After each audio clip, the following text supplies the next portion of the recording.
চুক্তিতে অনেকগুলো ক্লজ আছে যেটা বাংলাদেশের স্বার্থ বিরোধী। আসলে কি যুক্তরাষ্ট্র বাংলাদেশ চুক্তি দেশ বিরোধী? যেখানে বাংলাদেশকে মানতে হবে 131টি শর্ত, সেখানে যুক্তরাষ্ট্রকে মানতে হবে মাত্র 6টি। অন্তর্বর্তী সরকার দ্বারা গত 9 ফেব্রুয়ারি স্বাক্ষরিত পারস্পরিক বাণিজ্য চুক্তিটি বিশ্লেষণ করলে দেখা যায় এটি আক্ষরিক অর্থেই বাংলাদেশের উপর একতরফাভাবে বাধ্যবাধকতা আরোপ করেছে। 32 পৃষ্ঠার এই চুক্তিটি আইনি বাধ্যবাধকতা বোঝাতে ইংরেজি শ্যাল শব্দটি ব্যবহার করা হয়েছে 179 বার, যার মধ্যে 131 বারই বলা হয়েছে বাংলাদেশ শ্যাল এবং মাত্র 6 বার বলা হয়েছে ইউএস শ্যাল।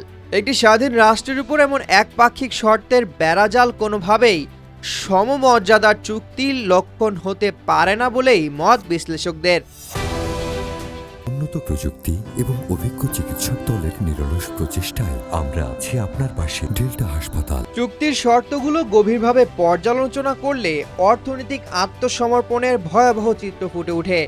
মার্কিন পণ্য আমদানির ক্ষেত্রে বাংলাদেশ কোনো অশুল্ক বাধা, কোটা বা অতিরিক্ত পরীক্ষা নিরীক্ষা আরোপ করতে পারবে না।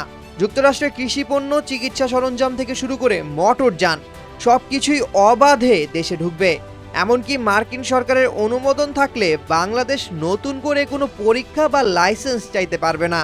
শুধু তাই নয়, রাষ্ট্রায়ত্ত প্রতিষ্ঠানগুলোকে মার্কিন পণ্য বা সেবার বিরুদ্ধে কোনো বৈষম্য না করার এবং দেশীয় উৎপাদকদের বিশেষ ভর্তুকি দেওয়া থেকে বিরত থাকার মতো শর্ত জুড়ে দেওয়া হয়েছে।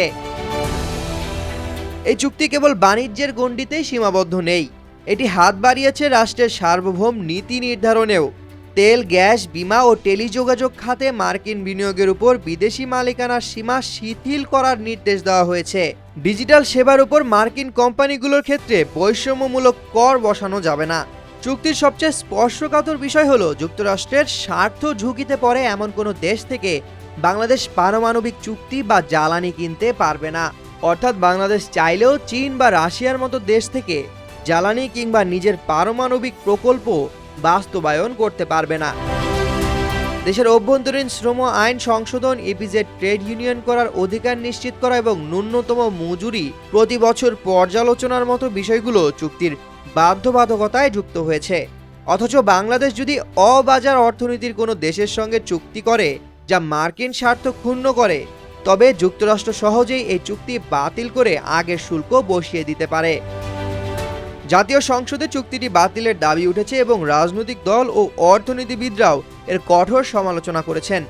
অর্থনীতিকে উন্মুক্ত করার মোড়কে 131টি শর্তের এই শিকল কি শেষ পর্যন্ত বাংলাদেশকে যুক্তরাষ্ট্রের অর্থনৈতিক দাসে পরিণত করবে, নাকি বাংলাদেশ এই শিকল থেকে বেরিয়ে আসতে পারবে?